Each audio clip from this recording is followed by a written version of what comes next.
Halo kawan-kawan, kembali lagi dengan saya Ardana PT. Bagaimana pada hari ini? Apakah masih semangat? Tentu kita sebagai petani harus tetap semangat. Nah ini kawan-kawan, kita berada di kebun timun lagi. Dulu sudah pernah saya bikinkan video seperti ini, tapi saya ulang lagi. Karena ini kita sekarang melakukan pemetikan juga. Pemetikan hari ini kurang lebih yang ke 6 kali ini kawan-kawan. Tapi timunnya masih tidak begitu besar. Ini baru buah bawah seperti kemarin yang saya katakan. Nah coba kawan-kawan perhatikan, ini buah timunnya seperti ini. Masih cukup banyak ini kawan-kawan. Masih tetap seperti pemetikan yang dulu. Hasilnya masih melimpah nih. Ini contoh timunnya seperti ini. Masih mulus kawan-kawan. Masih bagus sekali. Tidak ada cacat. Tidak ada rusak sama sekali. Nah untuk lebih jelasnya, mari kita lihat lebih dekat lagi. Ini buah timunnya sudah besar, ini ada satu. Kemudian itu kita lanjut lagi. Nah seperti itu kawan-kawan. Sebenarnya ini baru buah bawah juga, ini masih banyak buahnya ini. Nah itu kita lihat. Nah kita menggunakan di sini plastik hitam perak, yang mana kawan-kawan lihat sendiri di sini banyak lubang-lubang ini. Dulu pertama kali kita tanam ini adalah bawang daun kawan-kawan. Kita pengolahan tanah sekali. Kita cangkul, kita gemburkan, kita isi pupuk kandang atau kompos, yaitu pupuk kandang ayam yang ada sekamnya. Kemudian kita campur dengan kotoran kambing sedikit, kapur dolomit, serta NPK kawan-kawan. Nah, setelah kita aduk, baru kita tutup. Nah jadinya seperti ini. Kita tanam bawang pertama dengan lubang-lubang seperti ini. Habis bawang baru kita tanamin cabai keriting. Nah sesudah itu baru kita tanam timun kawan-kawan. Nah seperti ini. Sebenarnya penanam timun ini bukan yang pertama kawan-kawan. Ini penanaman yang keempat kali di lahan yang sama, tanpa olah tanah, tanpa memberi pupuk dasar lagi. Nah hasilnya seperti ini. Nah coba kawan-kawan perhatikan. Masih cukup bagus ini kawan-kawan, buahnya masih lumayan dibilang. Nah itu. Nah yang terpenting kuncinya dalam penanaman timun yaitu penyemprotan daripada fungisida. Kalau kita telat penyemprotan fungisida ini, biasanya terjadi bintik-bintik buah timunnya hitam. Itu tidak laku di pasaran kawan-kawan. Tetapi kalau kita rajin melakukan penyemprotan fungisida, yaitu interval seminggu sekali, buahnya akan mulus seperti ini. Nah coba kawan-kawan lihat, masih mulus sekali tanpa ada cacat sedikit pun. Nah seperti tadi saya katakan, pengolahan lahan itu sangat penting sekali. Tapi kita melakukan ini tanpa olahan. Ini penanaman timun yang keempat. Yang pertama kita tanam jenis timun Erina. Kemudian jenis tanam yang kedua kita tanam jenis model. Nah kemudian yang ketiga kali kita tanam, kita menanam wulan. Nah yang keempat juga kita tanam jenis wulan. Tapi jenis apapun yang kita tanam itu tergantung dari permintaan pasar kawan-kawan. Kalau timun Erina, biasanya warna buahnya agak hijau kehitaman, sama dengan bandana. Tapi cukup bagus kalau Erina itu, jadi batangnya besar, cepat merambat. Kemudian kalau kita melakukan pemetikan Erina itu harus setiap hari, karena cepat sekali besarnya, lain dengan timun seperti biasanya. Dan kemudian kalau kita nanam model buahnya agak kecil kawan-kawan. Dia pohonnya agak kecil juga, tapi buahnya sangat lebat sekali. Warna buahnya agak hijau kehijauan. Seperti itu. Kalau wulan, nah seperti ini. Buahnya, pohonnya tidak terlalu besar dia, tapi lumayanlah cukup bagus. Dia buahnya agak keputihan, tidak terlalu hijau, rasanya renyah, manis. Enak sekali, tidak ada rasa pahit di setiap ujung-ujungnya. Ya memang seperti itu yang kita lakukan ini. Kita tanam wulan ini. Nanti setelah yang tanaman timun ini, kita rolling tanaman kawan-kawan. Tidak lagi menanam timun.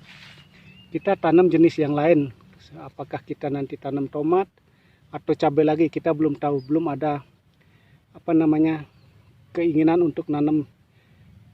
Belum ada inspirasi apa yang akan kita tanam. Yang penting kita sekarang ini merawat timun ini untuk mendapatkan hasil yang maksimal. Nah seperti itu. Coba nih kawan-kawan perhatikan. Nah, ini juga Buahnya masih cukup banyak ini kawan-kawan. Nah seperti itu. Dan kemudian penyemprotan insektisida kita masih menggunakan merek dagangnya Abamectin kawan-kawan. Karena kalau timun itu biasanya ada terjadi keriting daun atau lalat buah seperti itu. Kita masih menggunakan Abamectin. Kalau fungisidanya kita masih menggunakan merek dagangnya Amistrastop kawan-kawan. Nah kalau bahan aktifnya nanti kawan-kawan cari sendiri. Nah seperti itu. Nah seperti ini buahnya kawan-kawan, masih lumayan. Nah inilah keuntungan kita menggunakan plastik hitam perak. Jadi tanpa olah tanah, ngisi pupuk sekali, pengolahannya sekali, jadi kita bisa menanamnya berkali-kali. Tapi yang penting kuncinya seperti tadi saya katakan, perawatan. Harus kita rajin menyemprotnya dengan fungisida, rajin dengan memberikan pupuk kocor seperti itu. Pupuk kocor yang kita gunakanlah NPK ini kawan-kawan, tidak menggunakan jenis yang lain. Nah seperti ini. Bunganya masih cukup lebat ini kawan-kawan. Nah itu masih kecil-kecil, masih sangat bagus sekali. Ini penampakan timunnya kawan-kawan. Nah seperti ini. Itu setiap selokannya masih bersih, tidak ada rumput, hanya ada daun-daun pohon yang setelah gugur. Ya tanaman ini cukup banyak, kurang lebih jadi kurang lebih 2000 pohon ini kawan-kawan. Nah seperti ini. Masih cukup bagus ini. Lumayan lah untuk kita pendapatan sehari-hari. Nah seperti ini kawan-kawan. Masih lumayan bagus ini di sampingnya ada pohon-pohon itu kawan. Nah seperti itu, pohon-pohon besar. Ini karena di kebun memang seperti ini. Masih mantap, cos gandos ini kawan-kawan. Nah bagaimana? Apa ada yang berminat menanam timun seperti ini? Nah ini kawan-kawan, yang saya katakan tadi bahwa sebenarnya memang benar bahwa ini kita nanam timun ini yang keempat, yaitu dengan merek Ulan. Ini batang-batang batang timun yang sudah kering, kita tidak bersihkan. Nah seperti ini masih melekat. Kenapa kita tidak bersihkan? Ini saya mempunyai tujuan agar timun yang kita tanam sekarang ini merambat di batang-batang seperti ini. Tetapi memang sebenarnya lebih bagus dibersihkan. Tetapi saya tidak membersihkan seperti ini dengan maksud seperti tadi, agar timun ini tetap merambat. Tetapi kawan-kawan harus perhatikan bahwa kalau memang membiarkan batang yang sudah kering seperti ini, sebelum tanam kita harus semprot dengan insektisida, karena penyakitnya ada di batang-batang ini sebenarnya, batang-batang yang sudah kering kawan-kawan. Jadi penyemprotan insektisida bisa digabung dengan fungisida sebelum tanam itu, baik itu di lubang tanam maupun di batang-batang timun yang dulu yang sudah kering seperti ini. Seperti tadi saya katakan memang bagus kalau dibersihkan, dicabut seperti itu, jadi hama penyakit tidak ada. Tetapi ya keadaan kita petani seperti ini, kita mempercepat pekerjaan, ada pekerjaan lain yang harus kita kerjakan, kita lakukan seperti ini. Dan juga untungnya seperti itu, jadi batang timun itu bisa merambat seperti ini, yang mengikuti yang sudah kering-kering ini. Nah seperti itu, kita tidak lakukan pengikatan apapun ini kawan-kawan. Ini kawan-kawan, ini hasil timun yang kita petik. Nah seperti ini buahnya, masih sangat mulus, bagus sekali. Seperti ini. Coba kita lebih dekat. Nah seperti itu kawan-kawan. Seperti tadi saya katakan ini timun Ulan kawan-kawan. Nah coba itu. Masih sangat mulus, bagus sekali. Tidak ada rasa, kalau kawan-kawan menanam timun Ulan itu tidak ada rasa pahit di setiap ujungnya. Nah ini kawan-kawan. Nah ini yang satu karung ini sudah diikat, itu sudah penuh. Ini satu karung biasanya kita beratnya itu kurang lebih 50 kilo.